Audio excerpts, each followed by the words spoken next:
మన ప్రభువును రక్షకుడైన యేసుక్రీస్తు నామములు మీకు శుభములు వందనములు తెలియజేస్తున్నాను. అనుదిన ధ్యానమునకు స్వాగతం. సంఖ్యాకాండం 5వ అధ్యాయం ఈ దిన మన ధ్యానాంశంగా ఉంది. ఈ అధ్యాయంలో కూడా మరి భౌతికమైనటువంటి ఒక పరిశుద్ధత, పవిత్రత, కుటుంబములో భార్యాభర్తల మధ్యలో వివాహ వ్యవస్థలో ఉండవలసినటువంటి పరిశుద్ధత, నిబంధన, ఈ విషయాలు అనేకము రాయబడుతున్నాయి. అయితే 5, 6, 7 వచనాలు మనం చదివి కాస్త వాక్యం మనం ధ్యానం చేద్దాం. మరి యెహోవా మోషేకి ఇలా సెలవిచ్చెను, నీవు ఇజ్రాయేలుతో పురుషుడు కానీ స్త్రీ కానీ యెహోవా మీద తిరగబడి మనుషులు చేయు పాపములో దేన్నైనా చేసి అపరాధులగునప్పుడు వారు తాము చేసిన పాపమును ఒప్పుకొనవలెను. మరియు వారు తమ అపరాధముల వలన నష్టమును సరిగా నిచ్చుకొని దానిలో 5వ వంతు దాంతో కలిపి ఎవనికి విరోధముగా అపరాధం చేసిరో వానికి ఇచ్చుకొనవలెను. కన్ఫెషన్, పాపములను ఒప్పుకొనుట గురించి ఈ వచనాలు మనకు బోధిస్తున్నాయి. దేవునికి వ్యతిరేకముగా ఎప్పటికీ పాపం చేయకూడదు. అది అలవాటుగా మారిపోకూడదు. ఒప్పుకోవడం అనేది కూడా మాటిమాటికి అలవాటు కాకూడదు. ఇలా రాస్తున్నప్పుడు పాపం చేసి ఒప్పుకోమని దాని అర్థం కాదు. పాపము చేయకుండా జాగ్రత్త పడాలని అర్థం. పొరపాటున ఒకవేళ పాపం చేస్తే ఆలస్యం చేయకుండా, అలక్ష్యం చేయకుండా వెంటనే ఒప్పుకుని ఆ పాపం నుండి విడుదల పొందటం. కీర్తనకారుడు చాలా చక్కగా 32వ కీర్తనలో, నా దోషమును కప్పుకొనక నీ ఎదుట నా పాపం ఒప్పుకొంటిని. ఎంత చరిత్ర కలిగిన, ప్రఖ్యాతిగాంచిన, మరి పేరున్న దావీదు చాలా ఓపెన్గా, ఒకచోట రెండు చోట్ల కాదు, కీర్తనలు అనేక చోట్ల తన పాపమును బహిరంగంగా సర్వ సమాజానికి పొందుపరుస్తూ ఒక లేఖగా ముద్రించాడు. ఎందుకు పరిశుద్ధాత్మ దేవుడు ఈ కార్యాలు చేశాడు? చాలామంది అనుకుంటారు పాపమును ఒప్పుకోవడం ద్వారా ప్రజలందరి ఎదుట మనకు సిగ్గు, అవమానం కలుగుతుంది, మనకున్న సాక్ష్యం మనం కోల్పోతాం, తిరిగి దాన్ని సంపాదించుకోవడానికి జీవితకాలం సరిపోదేమో, ఇలాగ మానవ సంబంధమైన ఆలోచన చేస్తారు. వాక్యం అంటుంది కదా, మునపటి వాటిని మీరు జ్ఞాపకం చేసుకోవద్దు, పురాతనమైన వాటిని మీరు తలంచొద్దు. దేవుడి మనుషుల హృదయాల్లో మన మీద అటు నేరారోపణ చేసే విషయమైనా లేదా ఇటువంటి క్షమించే విషయమైనా దేవునికి సమస్తము సాధ్యం కదా. ఆయన చెబుతున్న వాక్యం ప్రకారం ఆయనకు లోబడి విధేయులమై ఆయనను గణపరుస్తూ, ఆయనను మహిమపరుస్తూ, మీకు మాట చెప్పాలి, పాప క్షమాపణ అంటే కన్ఫెస్ చేయటం, ఒప్పుకోవడం కూడా దేవుని మహిమపరచడమే. కావాలంటే మీరు యెహోషువ గ్రంథంలోకి రండి. 7వ అధ్యాయంలో 19వ వచనంలో మీకు ఒక మాట కనబడుతుంది. అక్కడ ఆకాను మనకు కనబడతాడు. అతడు శపితమైంది కొంచెం తన గుడారంలో దాచుకున్నప్పుడు ఏ విధంగా దైవోగ్రతకు తను లోనయ్యాడో, తన కుటుంబం ఎలా శిక్షించబడ్డారో మనకు తెలుసు.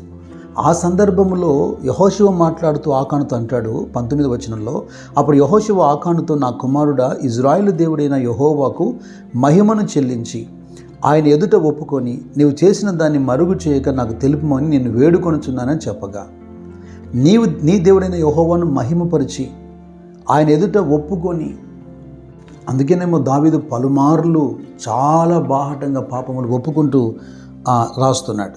32వ కీర్తనలో, నా దోషము కప్పుకొనక నీ ఎదుట నా పాపం ఒప్పుకొంటిని, యెహోవా సన్నిధిని నా అతిక్రమములు ఒప్పుకొందును అనుకుంటుని, నీవు నా పాప దోషమును పరిహరించి ఉన్నావు.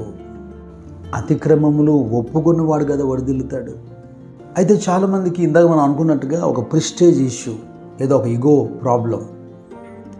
పాపాలు రహస్యంగా దేవునితో ప్రార్థన చేసి ఒప్పేసుకుని సరిపోతుంది కదా. అందుకే కొంతమంది భయపడి ఏ విధమైన సాక్ష్యము సంఘంలో ఇవ్వరు. పొరపాట్లు సరి చేసుకున్నప్పుడు దేవుడు ఇచ్చినటువంటి కృపకు సంబంధించినటువంటి సాక్ష్యాలు అసలు చెప్పరు. ఏదైనా గొప్ప గొప్ప విషయాలు మాత్రం మాట్లాడతారు, కానీ మిగతా విషయాలు రహస్యంగా ఉంచుతూ ఉంటారు.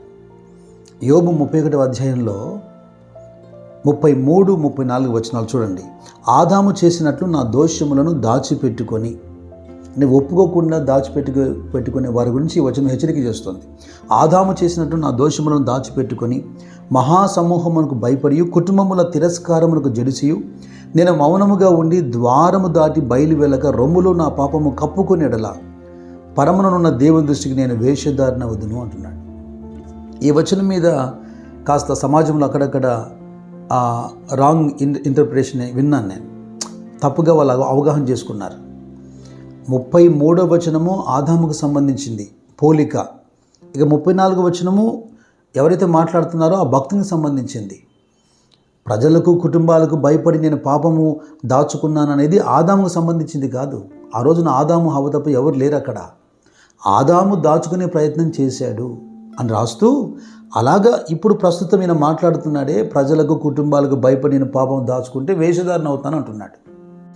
అలాగా మనం కూడా సంఘంలో సమాజంలో మనుషులు అన్న తర్వాత ఏదో చిన్న చిన్న పొరపాట్లు జరుగుతుంటాయి, కావాలని చేయకపోయినా వాటిని ఒప్పుకొని విడిచిపెట్టే విషయం మనం సిగ్గుపడకూడదు. వీలైనంత వరకు బహిరంగంగా దేవుని ఎదుట మనుషుల ఎదుట ఒప్పుకోవడమే మంచిది. ఎందుకంటే ప్రజలు మనకు చెడ్డైనా మనకు ఒరిగేది లేదు, ప్రజలు మంచి అయినా మనకు ఒరిగేది లేదు. సామెతలో చాలా స్పష్టంగా ఉంది కదా, వాటిని ఒప్పుకొని విడిచిపెడితే మనం దేవుని దగ్గర కనికరం పొందుతాం. ఆయన క్షమించి మనం కనికరం ఇచ్చి తిరిగి మనల్ని బాగు చేస్తే ఇంకా ప్రజలు ఎవరు అడుగునేదానికి. రాజైన సొలొమోను దేవునికి ఒక మహామందిరాన్ని నిర్మించిన తర్వాత రాజుల మొదటి గ్రంథం 8వ అధ్యాయంలో దాదాపుగా ఒక సగం అధ్యాయం అంతా ఏమని ప్రార్థన చేశాడు? నీ ప్రజలు, నీ పేరు పెట్టబడిన ప్రజలు ఏదైనా పొరపాటు చేసినప్పుడు వారిని దేవుని నీ మందిరం తట్టు తిరిగి వారి పాపమును వారు ఒప్పుకొని వారికి క్షమించమని అడిగినప్పుడు వారికి క్షమిస్తావా, వారికి క్షమించుము అని ప్రార్థన చేస్తూ వచ్చాడు. దేవునికి అది అంగీకారమైంది, తప్పకుండా క్షమిస్తానన్నాడు. ఒక వాగ్దానం కూడా మీరు లేవియాకాండం 26వ అధ్యాయంలో మీరు చూడండి, 40, 41, 42 వచనాల్లో, వారు నాకు విరోధముగా చేసిన తిరుగుబాటును, తమ దోషమును, తమ తండ్రుల దోషమును ఒప్పుకొని తాము నాకు విరోధముగా నడిచితిమనియు, నేను తమకు విరోధముగా నడిచితిననియు, తమ శత్రువుల దేశంలోనికి తమ రప్పించితిననియు ఒప్పుకొని ఎడల, అనగా లోబడని తమ హృదయములు లొంగి తాము చేసిన దోషముకు ప్రతిదండను అనుభవించుతామని ఒప్పుకొని ఎడల, నేను యాకోబుతో చేసిన నా నిబంధన జ్ఞాపకం చేసుకుందును, నేను ఇసాకుతో చేసిన నా నిబంధనను, నేను అబ్రహాముతో చేసిన నా నిబంధనను జ్ఞాపకం చేసుకుందును. అతిక్రమములకు పాపముకు భయపడి ఒప్పుకునేవాడు నిబంధనకే దూరం అయిపోతున్నాడు. ఎప్పుడైతే పాపములు అతిక్రమములు ఒప్పుకుంటామో ఆయన అంటున్నాడు, అబ్రహాము, ఇసాకు, యాకోబులతో నేను చేసిన నిబంధనను జ్ఞాపకాన్ని తెచ్చుకుంటా అంటున్నాడు. మీరు ఒక విషయం గుర్తించండి, ఒప్పుకోలు అనేది, పశ్చాత్తాపం అనేది, రిటర్నింగ్ అనేది, ఇది ఒక అద్భుతకరమైన విషయం. ఈ విషయంలో ఎప్పుడూ సిగ్గుపడిన అవసరం లేదు. యాకోబు పత్రికలో భక్తుడు ఏమన్నాడు? మీ పాపములు ఒకనితో ఒకడు ఒప్పుకోండి. దేవుని దగ్గర మాత్రమే ఒప్పుకోవడం కాదు, వీలైనంత వరకు నీ పాపములు ఒకనితో ఒకడు బూరబెట్టి వీధుల్లో లోకమంతా నీ పాపాలు చెప్పమని కాదు దీని అర్థం. నీ పక్కనున్న విశ్వాసి ఎవరైతే ఉన్నారో, లేదా నీ కుటుంబస్తులు ఎవరైతే ఉన్నారో, నీ కొరకు ప్రార్థించే వాళ్ళు ఎవరైతే ఉన్నారో, యథార్థమైన హృదయం కలిగి అటువంటి వారితో నీ పాపాలు ఒప్పుకోవాలి. యాకోబు 5:16లో మీ పాపములు ఒకరితో కూడా ఒప్పుకోండి, మీరు స్వస్థత పొందినట్లు ఒకరి కొరకు ఒకరు ప్రార్థన చేయండి. కేవలం భౌతిక సంబంధమైన స్వస్థతే కాదు ఇది. పాపము గాయపరిచింది కదా, ఆ గాయాల నుంచి బయటపడేందుకు మన తోటి విశ్వాసి, మన సహోదరుడు యేసు రక్తం ద్వారా కడగబడిన నీతిమంతులు ఎవరైతే ప్రార్థన చేస్తారో ఆ ప్రార్థన ఎంత ఆశీర్వాదకరమైంది. యోహాను మొదటి పత్రిక 1:7, 1:9 ప్రకారం మన పాపములు మనం ఒప్పుకోవాలి. యేసు రక్తం మనల్ని కడిగి పవిత్రపరుస్తుంది, రక్షణకు సంబంధించింది. అదే సమయంలో మన అనుదిన జీవితంలో మనము ఆ పొరపాటు ఏదైనా చేస్తున్నప్పుడు ప్రభు దగ్గర మనం పాపాలు ఒప్పుకోవాలి. వీలైతే సహోదరుల దగ్గర కూడా మనం పాపములు ఒప్పుకోవడం మంచిది. ఇజ్రాయేలు ప్రజలు పాపం చేసిన ప్రతిసారి ఎన్ని సందర్భాల్లో మోషే యెహోవా ఎదుట సాగిలపడి దైవోగ్రత నుంచి వారిని తప్పించాడు. నిమిషంలో అందరినీ నేను నాశనం చేసి మరొక జనాన్ని తయారు చేస్తానని దేవుడు చెబితే మోషే ఎన్ని పర్యాయాలు సాగిలపడి అడ్డుకున్నాడు. ఇలాగన ప్రభువు మనసు కలిగి యథార్థ హృదయంతో మన మేలు కోరి మన కోసం ప్రార్థన చేసేటువంటి పెద్దలు, తండ్రులు ఉంటారు. వారితో మాట్లాడడం చాలా మంచిది. నా ప్రార్థన నువ్వు త్రోసివేయలేదు, నా యొద్ద నుండి నీ కృపను తీసివేయలేదు అని కీర్తనకాడు అన్నట్టుగా నా దేవుడు మీ ప్రతి ప్రార్థనను జ్ఞాపకం చేసుకొని జవాబిచ్చునుగాక. మీరు గ్రహింపలేని గొప్ప సంగతులను, గూఢమైన సంగతులు మీకు తెలియజేయునుగాక. God bless you.